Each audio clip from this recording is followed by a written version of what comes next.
اس خستہ حال اور چھوٹے سے گھر میں اس وقت صرف ایک ہی چیز قیمتی اور خوبصورت تھی، اور وہ تھی اس کمرے میں ٹوٹے ہوئے پلنگ پر بیٹھی میری دلہن، جو آج پہلے سے بھی بڑھ کر بے پناہ زیادہ حسین لگ رہی تھی۔ وہ میرے انتظار میں بے قرار بیٹھی تھی، کیونکہ اس دن کا اس نے شدت سے انتظار کیا تھا، اور میں اپنے گھر کے صحن میں چارپائی پر بیٹھا اپنے بال نوچ رہا تھا کہ یہ میں نے کیا کر دیا، جس کا نمک کھایا اسی کے ساتھ نمک حرامی کر ڈالی۔ مگر محبت انسان سے ہر چیز کروا ڈالتی ہے، وہ چیز جو ہمیں اپنی دسترس سے بہت دور دکھائی دیتی ہے، یہ کمبخت محبت اسی چیز کو ہماری جھولی میں لا ڈالتی ہے، اور شاید ہم اس چیز کا اہل خود کو سمجھ بھی نہیں رہے ہوتے، اسی لیے اسے چھونے سے ڈر لگتا ہے کہ کہیں ہمارے ہاتھوں پر موجود غریبی کی کالک اسے میلا ہی نہ کر دے۔ یہی حال میرا بھی تھا، میں بھی اس چاند سے بڑھ کر حسین پری ذات کو ہاتھ لگانے کا اہل خود کو نہیں سمجھ پا رہا تھا، حالانکہ اس نے تو مجھے اپنے سارے حق سونپ دیے تھے۔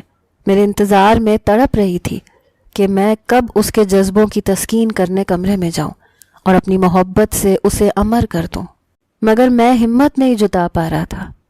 اچانک ہی کمرے کا دروازہ کھلا اور وہ حسن جلوہ افروز ہوا۔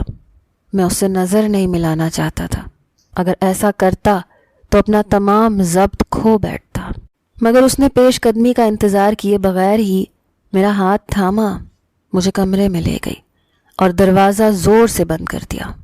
یہ اشارہ تھا کہ اب وہ کسی صورت بھی رکنے والی نہ تھی۔ میرا نام خضر ہے، میں یونیورسٹی سے اپنا MBA کر رہا تھا۔ میرے والد ایک بنگلے پر سیکیورٹی گارڈ تھے، اور میں بھی چند ٹیوشنز کے ساتھ ساتھ پڑھاتا تھا تاکہ میری پڑھائی کا بوجھ اکیلے میرے والد کے کندھوں پر نہ پڑے۔ میرا خواب ایک بزنس مین بننے کا تھا، مگر مجھ جیسے غریب لڑکے اپنے خوابوں کے بیپاری کے لیے دن رات اپنا خون پسینہ بہاتے ہیں اور نتیجہ قسمت کے حوالے کر دیتے ہیں۔ میں بھی ایسے ہی کر رہا تھا، دن رات محنت کر رہا تھا تاکہ اپنے بوڑھے باپ کا بوجھ کچھ کم کر سکوں، تاکہ آخری عمر تو وہ سکون سے گزاریں۔ میں جسامت میں کافی زیادہ توانا تھا، میرا ڈیل ڈول باقی لڑکوں سے بہت زیادہ تھا، کیونکہ میں نے اپنی زندگی میں محنت مشقت کاٹی تھی، اس لیے میں ایک توانا مرد تھا۔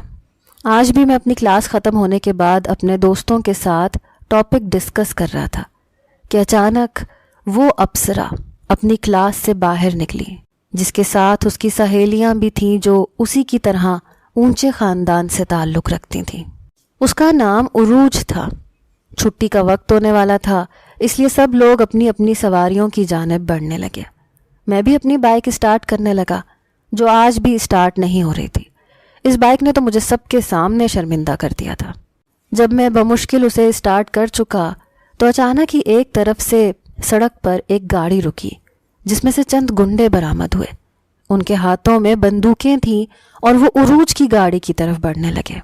اس کے گاڑی میں بیٹھنے سے قبل انہوں نے اچانک اسے اچک لیا اور اس کے باڈی گارڈز کی کن پٹی پر بندوق تان دی۔ یہ سب کچھ اتنا اچانک سے ہوا کہ سب لوگ ہک دک سے رہ گئے۔ میں بھی اپنی بائک چھوڑ کر ان کی طرف دیکھنے لگا۔ عروج بری طرح سے ڈر گئی، مدد کے لیے پکارنے لگی، مگر اس کے باڈی گارڈز کو شاید اپنی جان زیادہ عزیز تھی، اس لیے انہوں نے اپنے ہاتھ اوپر اٹھا رکھے تھے۔ وہ اوباش سے لڑکے عروج کو اپنی گاڑی کی طرف لے کر بڑھنے لگے۔ مجھ سے یہ منظر دیکھا نہ گیا۔ سب مردوں کی مردانگی کہیں سو چکی تھی، کسی نے بھی اس معصوم لڑکی کو چھڑوانے کی کوشش تک نہ کی، مگر شاید سبھی اس قسم کے فساد سے باز رہنا چاہتے تھے۔ مجبوراً مجھے ہی آگے بڑھنا پڑا۔ میں بجلی کی تیزی سے ان پر جھپٹا، اس گنڈے کے ہاتھ سے پسٹل چھین کر اسی کی کن پٹی پر رکھ دیا اور اونچی آواز میں کہا، خبردار جو کسی نے بھی ہلنے کی کوشش کی تو میں اس کو بھون ڈالوں گا۔ وہ گنڈوں کا سرغنہ میرے مضبوط جثے میں مچھلی کی مانند تڑپنے لگا۔ اس نے عروج کا بازو چھوڑ دیا۔ میں نے اسے کہا کہ چلو تم اپنی گاڑی میں جا کر بیٹھو۔ اس نے بدحواسی سے میری جانب دیکھا اور فوراً گاڑی کی جانب بھاگی۔ میرے اس عمل سے سب گنڈوں نے بندوقیں واپس رکھ دی۔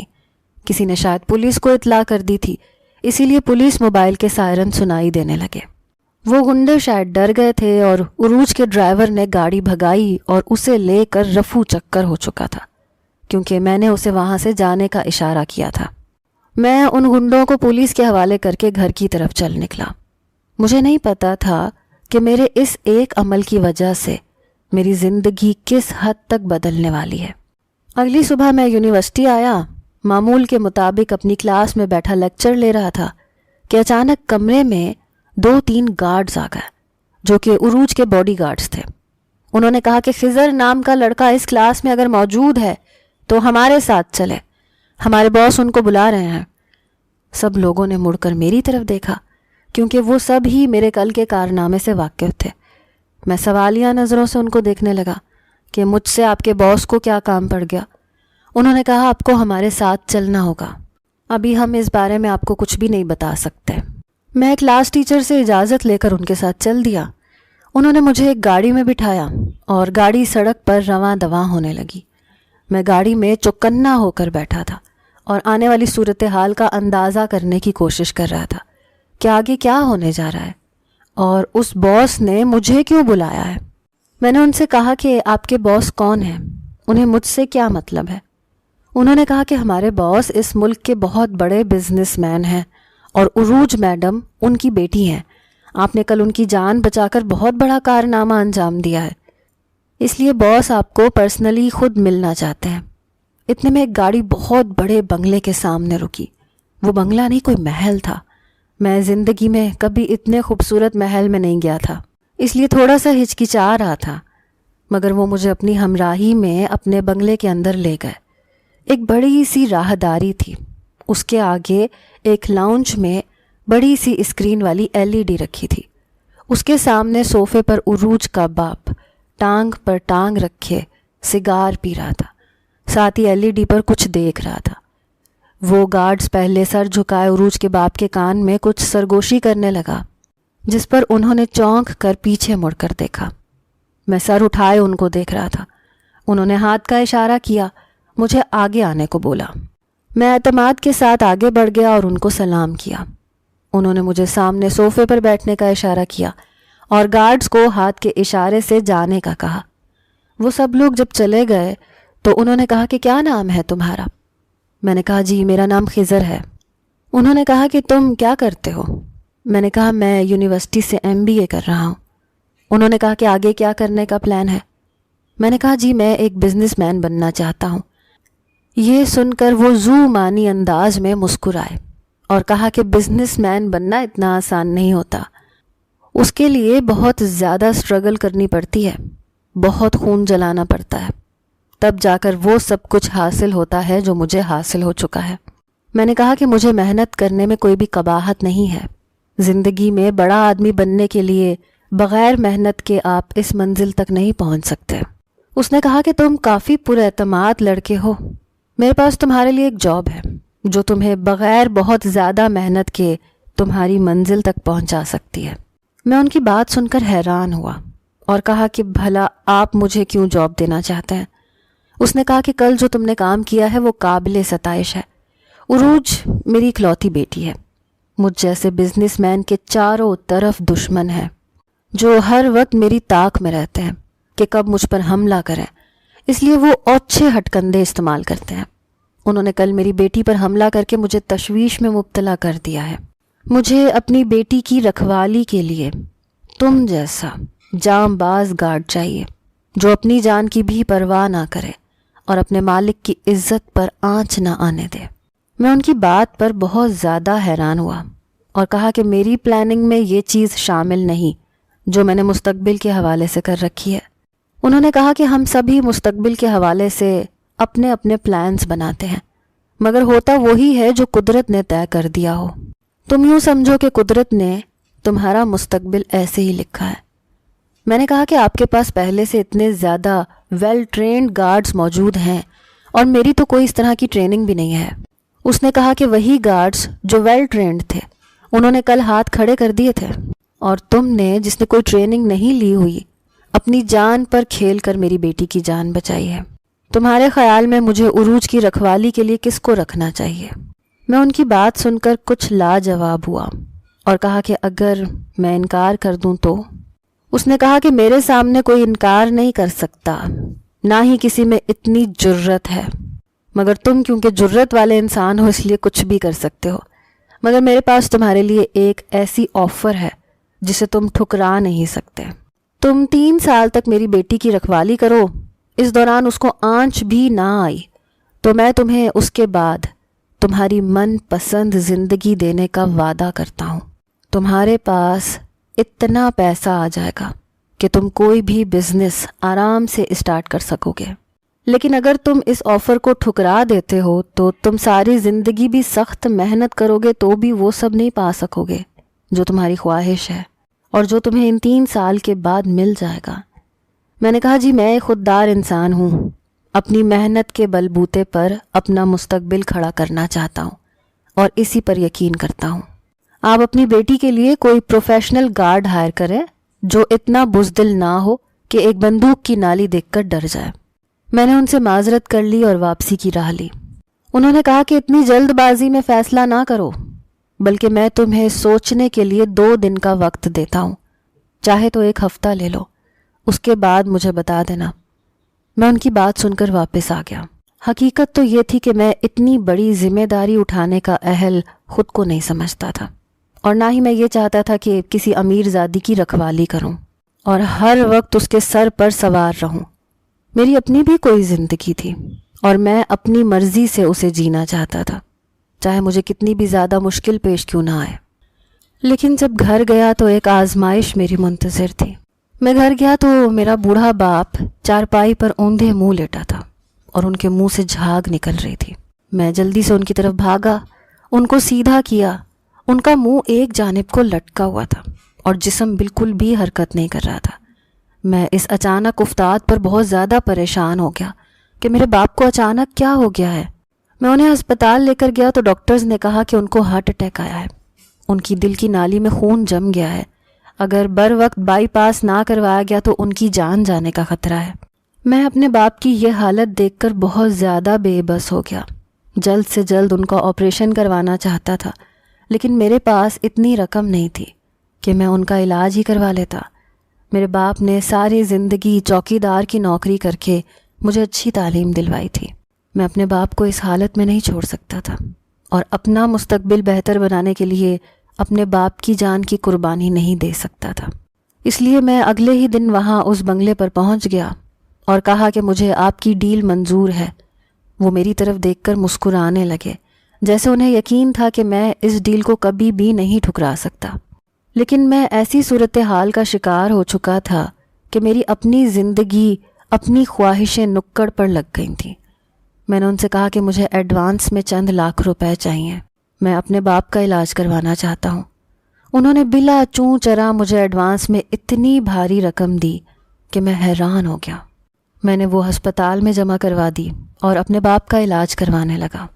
اگلے دن میں یونیورسٹی جانے کے بجائے عروج کی گاڑی کے سامنے کھڑا اس کے آنے کا انتظار کر رہا تھا. میں نے گارڈ کا پروفیشنل لباس پہنا ہوا تھا اور میرا چست جسم اور ڈیل ڈول بہت نمایاں لگ رہے تھے. وہ اپنے بنگلے سے باہر نکل کر میری جانب بڑھنے لگی، میری طرف دیکھ کر ہلکا سا مسکرائی اور کہا کہ اس دن میں تمہارا شکریہ ادا نہیں کر پائی تھی، آج ادا کرتی ہوں. تمہارا شکریہ، تم نے میری جان بچائی. تم واقعی ایک جاں باز لڑکے ہو. شاید میرے بابا کو تمہاری یہی بات پسند آئی ہے، اسی لیے انہوں نے تمہیں میرے لیے ہائر کر لیا ہے. میں نے کہا کہ میں ایک مظلوم لڑکی کو تکلیف میں دیکھ کر ایک مرد کو جو کرنا چاہیے وہی میں نے کیا تھا. مجھے 100 بار بھی ایسا موقع ملے تو میں اپنی جان کی پرواہ کیے بغیر یہی کروں گا، اور اب تو یہ میری ڈیوٹی بھی ہے.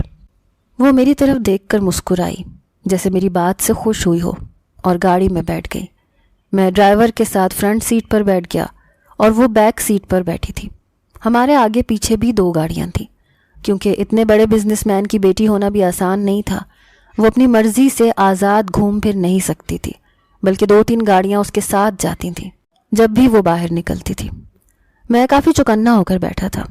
مجھے یہ 3 سال کی نوکری اس طرح سے سر انجام دینی تھی کہ عروج پر کوئی بھی آنچ نہ آئے اور میں باس کو خوش کر سکوں، کیونکہ آج اسی نوکری کی وجہ سے میرے باپ کا علاج ہو رہا تھا.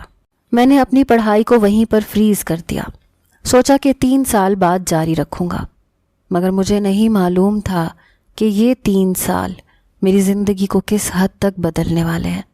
وہ لڑکی جسے میں نے کبھی نظر اٹھا کر بھی نہیں دیکھا تھا، صرف اس کا محافظ بن کر اس کے ساتھ رہا، وہی میرے پیچھے پاگل ہو جائے گی اور اس کا پاگل پن مجھے لے ڈوبے گا۔ میری زندگی اب نئی ڈگر پر چل پڑی۔ میں روزانہ صبح سویرے گھر سے نکلتا، وہاں عروج کے تیار ہونے سے پہلے پہنچ جاتا۔ سب سے پہلے اسے یونیورسٹی لے جانا ہوتا۔ میں ہر وقت سائے کی طرح اس کے ساتھ رہتا۔ میرے وہ یونیورسٹی کے کلاس فیلوز جن کے ساتھ میں پڑھا کرتا تھا، وہ مجھے اس روپ میں دیکھ کر حیران ہوئے اور معنی خیز انداز میں مجھ پر جملے کستے تھے کہ کلاس کا لائق فائق اسٹوڈنٹ اب ایک لڑکی کی حفاظت پر مامور ہو گیا۔ مگر مجھے ان کی باتوں سے کوئی فرق نہیں پڑتا تھا، اس لیے اپنے کام سے کام رکھنے لگا۔ عروج کا مزاج کافی دوستانہ سا تھا۔ وہ مجھے کبھی بھی اپنا نوکر یا غلام کی طرح ٹریٹ نہیں کرتی تھی، بلکہ اکثر ہی مجھ سے فری ہونے کی کوشش کرتی تھی۔ مجھ سے میری پسند ناپسند کے بارے میں سوال کرتی تھی۔ میں ہوں ہاں میں بس جواب دے دیا کرتا تھا، کیونکہ میں اس چیز کو اچھا نہیں سمجھتا تھا کہ اپنے باس کی بیٹی سے زیادہ فرینک ہوں اور اس سے دوستی پال لوں۔ میں بس اپنی جاب، اپنا فرض احسن طریقے سے انجام دینا چاہتا تھا۔ میرے باپ کی حالت کافی بہتر ہو چکی تھی۔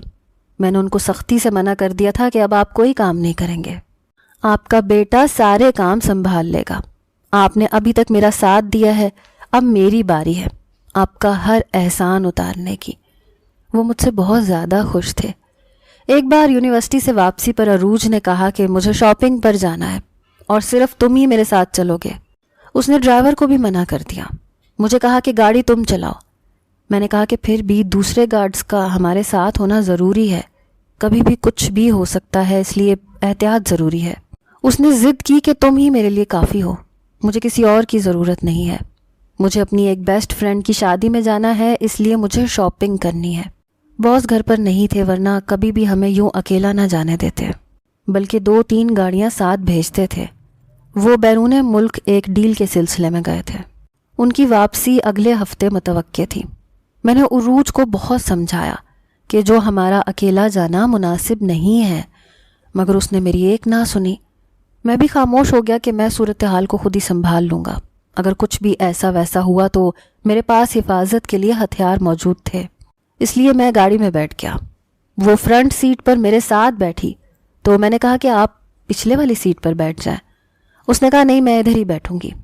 وہ آج کافی زیادہ ایکسائٹڈ تھی، اس لیے میں بھی خاموشی سے گاڑی چلانے لگا۔ راستے میں ایک آئس کریم پارلر آیا۔ اس نے کہا یہاں گاڑی روک دو، مجھے آئس کریم کھانی ہے۔ میں نے کہا کہ آپ گاڑی میں بیٹھیں، میں آپ کے لیے آئس کریم لے کر آتا ہوں۔ اس نے کہا کہ گاڑی سے باہر نکل کر کھانے کا مزہ ہی کچھ اور ہے۔ میں نے کہا میں نے آپ کی ہر بات مانی ہے، یہ بات آپ کو میری ماننی ہوگی۔ باہر خطرہ ہے، اس لیے آپ اندر ہی بیٹھ کر کھائیں گی۔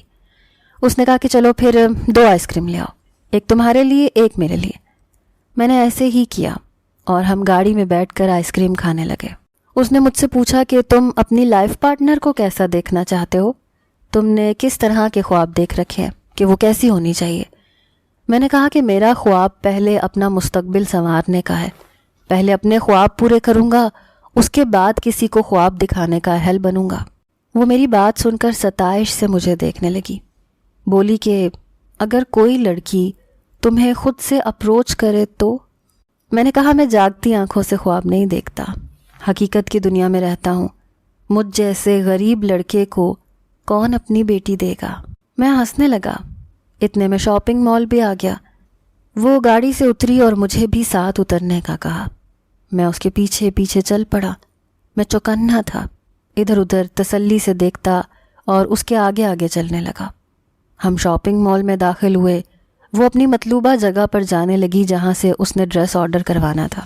میں بھی چل پڑا۔ شاپنگ مال ہم جیسے غریب لوگوں کے لیے کسی فینٹیسی دنیا سے کم نہیں تھا۔ ہر طرف برانڈڈ ڈریس لٹکے ہوئے تھے، مجھ جیسوں کی غربت کا مذاق اڑا رہے تھے، مگر میرا فوکس صرف عروج کی حفاظت پر تھا۔ وہ اپنی مطلوبہ جگہ پہنچی اور ڈریس نکال نکال کر اپنے ساتھ لگانے لگی۔ مجھے کہنے لگی ان میں سے کون سا اچھا ہے؟ میں نے کہا میڈم آپ کو جو بھی پسند ہو آپ آرڈر کرو اور ہم یہاں سے جلدی نکلیں۔ کہنے لگی میں تمہاری پسند کا ڈریس پہنوں گی، بتاؤ یہ والا پیچ کلر مجھ پہ کیسا لگ رہا ہے یا یہ پستہ کلر اچھا لگے گا؟ اس نے ایک پستہ کلر کی میکسی اپنے ساتھ لگائی، تو وہ کسی اپسرا سے کم نہ لگی۔ میں نظریں چرا گیا۔ میں نے کہا میڈم مجھے گرلز ڈریسز کا اتنا نہیں پتہ، اس لیے آپ جو بھی لیں اچھا ہی لگے گا۔ وہ مایوسی سے واپس مڑی اور کھنگال کھنگال کر مزید دیکھنے لگی۔ بالآخر اسے ایک قرمزی رنگ کی میکسی پسند آئی۔ اس نے وہ خرید لی۔ جب کاؤنٹر پر اس کی پیمنٹ کرنے لگی تو قیمت سن کر میرے ہوش اڑ گئے، کیونکہ اس لباس کی قیمت ہمارے گھر کی قیمت جتنی تھی۔ بے شک وہ امیر ترین باپ کی اکلوتی بیٹی تھی، اسے ایسی قیمتی چیزوں کی عادت تھی۔ واپسی پر میں خاموشی سے گاڑی چلانے لگا۔ اس نے کہا کہ کل رات میری دوست کی مہندی کا فنکشن ہے، میں رات بھر اسی کے ساتھ رہوں گی، تمہیں بھی میرے ساتھ رہنا ہوگا۔ میں نے سر کو خم دیا۔ میں نے نوٹس کیا تھا کہ وہ اب مجھ سے بہت زیادہ دوستانہ باتیں کرنے لگی تھی، ہر بات میں میری رائے جاننا چاہتی، جیسے میں اس کا کوئی باڈی گارڈ نہیں، کوئی بوائے فرینڈ ہوں۔ مگر میری نظر میں وہ بس میرے باس کی بیٹی تھی، جس کی حفاظت مجھے اپنی جان سے بڑھ کر کرنا تھی۔ ایک دن اس نے مجھ سے عجیب سوال کیا، وہ سوال جس نے میرے دماغ کی گھنٹی بجا دی۔ اس نے کہا کہ میرے باپ نے اپنے دوست کے ایک بیٹے کو پسند کیا ہے، وہ بہت گھمنڈی ہے، اسے اپنی دولت کا بہت زوم ہے، مگر مجھے وہ بالکل بھی پسند نہیں۔ مجھے کوئی ایسا مرد چاہیے جس کی سنگت میں میں خود کو محفوظ سمجھوں، جس کے ساتھ چلوں تو مجھے کسی کا کوئی ڈر نہ ہو، جو میرے لیے اپنی جان کی پرواہ تک نہ کرے۔ یہ بات کہہ کر وہ زو مانی انداز میں مجھے دیکھنے لگی۔ میں نے کہا کہ باس نے آپ کے لیے کچھ سوچ کر ہی اسے پسند کیا ہوگا، آخر آپ اس کی اکلوتی اولاد ہیں۔ اس نے کہا کہ میں جانتی ہوں میرے باپ کو بس مزید طاقتور بننا ہے، اسی لیے وہ اپنا داماد اپنے جیسا ڈھونڈ رہے ہیں جو ان کی شان و شوکت کے مطابق ہو، مگر میں ایسا نہیں کروں گی، میں اپنے دل کی سنوں گی۔ میں نے اس کی بات سن کر کندھے اچکا لیے، جیسے مجھے ان امیروں کی پرسنل لائف سے کیا لینا دینا، اور میں نے اس بات کو سنجیدہ نہ لیا۔ دن یوں ہی گزرتے گئے۔ میری ڈیل کو اب آدھا وقت گزر چکا تھا، بس 1 سال مجھے یہ جاب اور کرنا تھی۔ میں پہلے سے بڑھ کر چوکنا ہو گیا تھا اور مطمئن تھا، مگر میرا یہ اطمینان وقتی تھا، کیونکہ میری زندگی میں ایک ایسا بھونچال آنے والا تھا جو میں نے کبھی خواب میں بھی نہیں سوچا تھا، کیونکہ ہم غریب لوگ اپنی اوقات سے بڑا کوئی بھی خواب آنکھوں میں نہیں سجاتے۔ ایک بار میں معمول کی طرح اپنی ڈیوٹی پر آیا تو عروج بھاگتی ہوئی اپنے گھر سے نکلی اور مجھ سے لپٹ کر رونے لگی۔ میں اس اچانک افتاد پر چونک سا گیا، اسے خود سے علیحدہ کیا اور کہا کہ خیریت تو ہے نا، کیا ہوا ہے؟ اس نے کہا کچھ بھی اچھا نہیں ہوا۔ اس کی یوں حالت دیکھ کر ایسے لگتا تھا جیسے وہ رات بھر روتی رہی ہے۔ میں جانتا تھا کہ وہ بہت زیادہ جذباتی ہے اور اپنا ہر مسئلہ مجھ سے ضرور شیئر کرتی ہے۔ چھوٹی سے چھوٹی پریشانی بھی ہو تو وہ یوں بچوں کی طرح رونے لگتی تھی اور میرے ساتھ لپٹ جاتی تھی، پھر میں ہی اسے تسلی دیتا تھا۔ میں نے سوچا کہ اسی طرح کا کوئی مسئلہ ہوگا، لیکن جو بات اس نے کہی وہ سن کر میں بھی حیران رہ گیا۔ اس نے کہا کہ میرے بابا اس اتوار کو میرا نکاح اسی امیر زادے اپنے دوست کے بیٹے سے کرنا چاہتے ہیں، اور وہ میری ایک بھی نہیں سن رہے، میرا کوئی بھی احتجاج وہ نہیں سن رہے، تم مجھے یہاں سے لے کر جاؤ۔ وہ جلدی سے گاڑی میں بیٹھ گئی۔ میں صورتحال کو سمجھنے کی کوشش کرنے لگا۔ میں گاڑی میں بیٹھا، گاڑی چلانے لگا۔ میں نے کہا کہ کہاں لے جاؤں، تم کہاں جانا چاہتی ہو؟ اس نے کہا میں ہرگز اس سے شادی نہیں کروں گی، چاہے مجھے گھر سے بھاگنا ہی کیوں نہ پڑے۔ میں اس کی بات سن کر پریشان ہو گیا۔ میں نے کہا جذبات میں آ کر فیصلہ نہیں کرتے، میں نے تمہیں پہلے بھی کہا تھا کہ تمہارے پاپا تمہارے بارے میں کوئی غلط فیصلہ نہیں کر سکتے، تم ان کی اکلوتی اولاد ہو۔ وہ روتے ہوئے بولی کہ اکلوتی اولاد کا یوں دل کون توڑتا ہے، انہیں میرے جذبات کی ذرا بھی پرواہ نہیں ہے، میں بھی اب ان کی کوئی پرواہ نہیں کروں گی اور اپنے دل کی سنوں گی۔ اس نے ایک ویران جگہ پر گاڑی رکوا دی اور گاڑی سے باہر نکل گئی۔ میں بھی اس کی جانب لپکا کہ کہیں وہ کچھ اپنے آپ کو نقصان نہ پہنچا لے۔ میں نے کہا کہ گاڑی میں بیٹھو، گاڑی میں بیٹھ کر بات کرتے ہیں۔ وہ میرے بالکل قریب آئی اور مجھے کندھوں سے پکڑ کر میرا رخ اپنی طرف کیا اور کہا کہ دیکھو میری آنکھوں میں، کیا تمہیں میری آنکھوں میں محبت نظر نہیں آتی؟ میں اس کی بات سن کر بھونچکا رہ گیا۔ میں نے کہا کیسی بچوں والی بات کر رہی ہو تم؟ اس نے کہا بچے تم ہو جسے میری آنکھوں میں محبت نظر ہی نہیں آئی، میں تم سے پیار کرتی ہوں، تم سے شادی کرنا چاہتی ہوں۔ اس کا یوں اظہار محبت مجھے ساکت کر گیا۔ میں اپنی جگہ پر کھڑا رہا اور ہل بھی نہ سکا۔ بھلا اس کا اور میرا کیا جوڑ تھا؟ میں تو اس کا محافظ تھا، اس کا نگہبان تھا، اور اس نے اپنی آنکھوں میں میرے لیے خواب سجا لیے۔ میں اپنے مالک کو یوں دھوکہ نہیں دے سکتا تھا۔ مجھ پر انہوں نے بھروسہ کر کے اپنی بیٹی کی نگرانی کے لیے مجھے رکھا تھا۔ میں ان کی پیٹھ پیچھے چھرا نہیں گھونپ سکتا تھا۔ میں نے کہا گھر چلو۔ اس نے کہا کیا تم مجھ سے محبت نہیں کرتے؟ میں نے کہا امیر باپ کی بیٹی ہونے کا مطلب یہ نہیں ہے کہ تم دنیا کی ہر چیز پر دسترس پالو گی۔ میں نے کبھی تمہیں اس نظر سے نہیں دیکھا۔ میرے لیے تم صرف میرے باس کی بیٹی ہو اور بس۔ وہ میری بات سن کر دیوانوں کی طرح رونے لگی۔ اس نے کہا اگر تم نے مجھے نہ اپنایا تو میں اپنی جان لے لوں گی۔ مجھے ایسی دولت نہیں چاہیے جو مجھ سے میرے خواب، میری خوشیاں چھین لے۔ تم میرے بابا کی فکر مت کرو، ان کو میں سنبھال لوں گی۔ تم بس مجھے اپنے دل کا بتاؤ، تمہارا دل مجھے اپنانے کو تیار ہے یا نہیں؟ میں نے کہا میں تم سے پیار نہیں کرتا۔ میں یہ کہہ کر غصے کی حالت میں گاڑی کی طرف چل دیا۔ میں اس کے پاگل پن کا حصہ نہیں بننا چاہتا تھا۔ میں گاڑی میں اس کا انتظار کرنے لگا۔ وہ ناراضگی کی حالت میں گاڑی میں بیٹھی اور دروازہ زور سے بند کر دیا۔ یہ اس کے ٹھکرائے جانے کا غصہ تھا یا بے بسی کا، میں نہیں جانتا تھا۔ مجھے صرف اس کی حفاظت کرنا تھی کہ وہ خود کو نقصان نہ پہنچائے۔ میں نے راستے میں اسے بہت سمجھایا۔ میں نے کہا کہ میری اتنی اوقات نہیں ہے کہ میں تمہیں اپنا سکوں۔ تمہیں صرف دشمنوں کے حملے سے بچانے کا یہ مطلب نہیں کہ میں زندگی بھر تمہاری حفاظت کر سکتا ہوں۔ تم بہت بڑے بزنس مین کی بیٹی ہو، میں ایک جھونپڑی میں رہنے والا غریب انسان ہوں۔ میں چاہ کر بھی تمہیں نہیں اپنا سکتا۔ میری مجبوری کو سمجھو اور آئندہ ایسا جذباتی قدم مت اٹھانا۔ میں تو تمہیں تمہاری پسند کا ایک ڈریس تک نہیں خرید کے دے سکتا۔ تم بھلا میرے ساتھ اس گھر میں کیسے رہو گی؟ اور تمہیں میرے ساتھ رہنے کون دے گا؟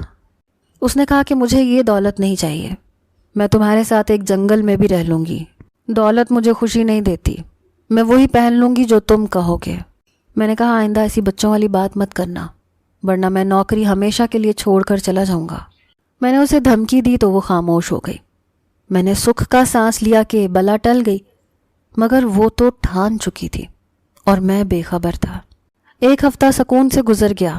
وہ اپنے نکاح کی شاپنگ کے لیے میرے ساتھ تھی۔ میں نے شکر ادا کیا کہ اس کی عقل ٹھکانے آ گئی اور اس نے سوچ لیا ہوگا کہ مجھ جیسے ٹٹ پونجیے کے ساتھ وہ اپنی زندگی نہیں گزار سکتی۔ نکاح کی رات جب میں واپس گھر جانے لگا کہ میری ڈیوٹی ختم ہو گئی تھی تو اس نے کہا کہ تم یہیں رکو، نکاح کے بعد مجھے آئس کریم کھانے جانا ہے۔ میں اس کی بچکانہ خواہش پر حیران ہوا کہ نکاح کے مینیو میں ہر طرح کا ڈیزرٹ ہے۔ اس نے کہا مجھے اسی پارلر والے کی آئس کریم کھانی ہے، اس لیے جو بولا ہے وہی کرو۔ میں نے کہا ٹھیک ہے، ویسے بھی میں تو اس کے ہر حکم کا پابند تھا۔ جب رات کے 10 بج گئے اور لڑکے والے بھی آ گئے، میں باہر گاڑی کے پاس کھڑا انتظار کرنے لگا۔ اچانک وہ ایک بڑی سی چادر میں خود کو لپیٹے ہوئے باہر آئی اور جلدی سے گاڑی میں بیٹھ گئی۔ اس نے اپنا عروسی جوڑا پہن رکھا تھا۔ میں نے حیرانی سے پوچھا کہ کیا اتنی جلدی ہو گیا نکاح؟ اس نے کہا ہاں ہو گیا، اب تم چلو۔ میں نے کہا میں باس کو اطلاع کر دوں کہ آپ میرے ساتھ جا رہی ہیں۔ اس نے سختی سے مجھے دیکھا، کہا کہ بابا کو اطلاع نہیں دینی، وہ منع کر دیں گے کہ نکاح کی رات میں گھر سے باہر نکلی ہوں۔ مجھے وہاں آئس کریم کھانے لازمی جانا ہے، میرا بہت دل کر رہا ہے، تم کیا میرا اتنا سا ساتھ بھی نہیں رکھو گے؟ میں لاجواب ہو گیا اور گاڑی چلانے لگا۔ گاڑی جب کافی دور نکل آئی تو ایک سنسان سڑک پر اس نے گاڑی رکوا دی۔ میں نے کہا کہ ابھی آئس کریم پارلر تو کافی دور ہے۔ اس نے کہا گاڑی یہیں پر روک دو۔ مجھے خطرے کی گھنٹی اپنے دماغ میں بجتی ہوئی محسوس ہوئی۔ اس نے اچانک سے میری جیب میں سے پسٹل نکالا اور اپنی کن پٹی پر رکھ دیا۔ میں اس اچانک افتاد پر حیران پریشان رہ گیا۔ میں نے کہا یہ کیا بچوں والی حرکت ہے؟ اس نے کہا میں بالکل بھی بچی نہیں ہوں، عقل اور سمجھ بوجھ رکھتی ہوں، اور میں نے یہ فیصلہ کیا ہے کہ میں آج کی رات تم سے نکاح کروں گی۔ اس کی بات سن کر تو میرے پیروں تلے سے زمین نکل گئی۔ میں نے کہا کیا تمہارا ابھی نکاح نہیں ہوا؟ اس نے کہا نہیں، میں وہاں سے بھاگ آئی ہوں۔ میری ریڑھ کی ہڈی میں اس کی بات سن کر سنسنی سی دوڑ گئی۔ میں نے کہا تم ہوش میں تو ہو، تم اچھی طرح سے جانتی ہو کہ تمہارے باپ کی پہنچ کہاں تک ہے۔ اس نے کہا وہ بھی مجھے اچھی طرح سے جانتے ہیں، اگر انہوں نے مجھے نقصان پہنچانے کی کوشش کی یا تم نے میری بات نہ مانی تو میں خود کو ابھی اور اسی وقت ختم کر دوں گی۔ پھر تم کیسے صفائی دو گے میرے باپ کو کہ میری رکھوالی کرتے کرتے تم نے میرا قتل کر دیا؟ میں اس کی بات سن کر پریشان ہو گیا اور کہا کہ دیکھو عروج، زندگی کوئی بچوں کا کھیل نہیں ہے، میں کسی صورت تمہاری خواہش پوری نہیں کر سکتا، اگر مالک کو پتہ چل گیا تو وہ ہم دونوں کو ہی قتل کر ڈالیں گے۔ اس نے کہا اگر تم نے میری بات نہ مانی تو میں خود کو مار ڈالوں گی، اب فیصلہ تمہارے ہاتھ میں ہے، ابھی اور اسی وقت مجھے اپنے گھر لے کر چلو اور نکاح خواہ کا انتظام کرو، اگر تم نے ذرا سی بھی میرے بابا کو تلاش کرنے کی کوشش کی تو میں اسی وقت خود کو مار دوں گی۔ اس کے لہجے میں اتنا جنون اور اتنی سچائی تھی کہ میں ڈر گیا، میرے لیے آگے کنواں پیچھے کھائی والی صورتحال بن گئی۔ بہرحال میں اسے اپنے گھر لے آیا، سوچا کہ اسے ٹھنڈے دماغ سے سمجھاؤں گا، مگر وہ کسی صورت مان ہی نہیں رہی تھی۔ اتنی ضد اس نے زندگی میں کبھی بھی نہیں کی تھی جتنی وہ آج کر رہی تھی۔ میں اس کی ضد کے آگے ہتھیار ڈال گیا۔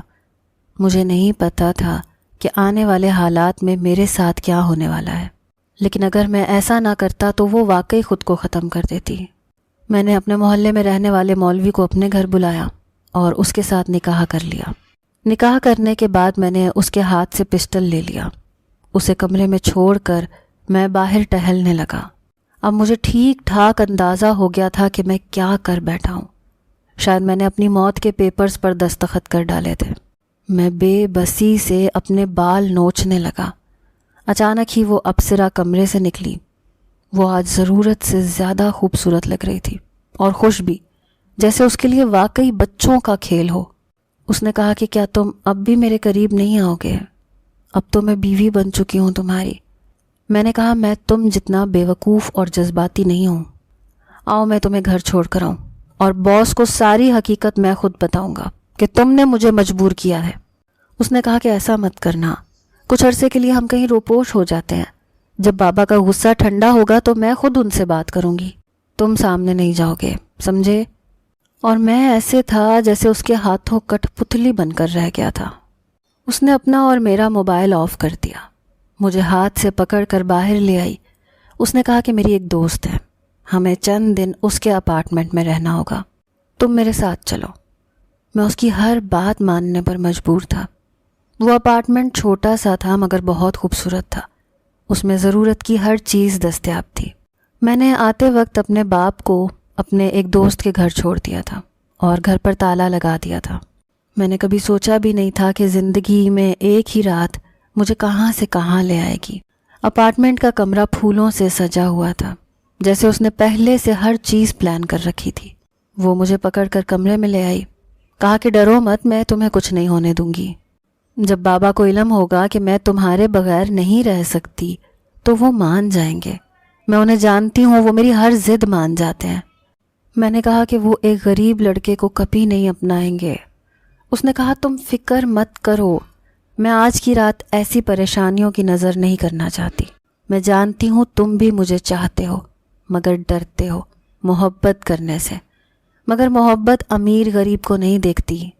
میری سنگت تمہیں کوئی تکلیف نہیں دے گی، میں تم سے کبھی کوئی فرمائش نہیں کروں گی، وعدہ کرتی ہوں۔ میں اس کی معصومیت پر حیران ہوا تھا۔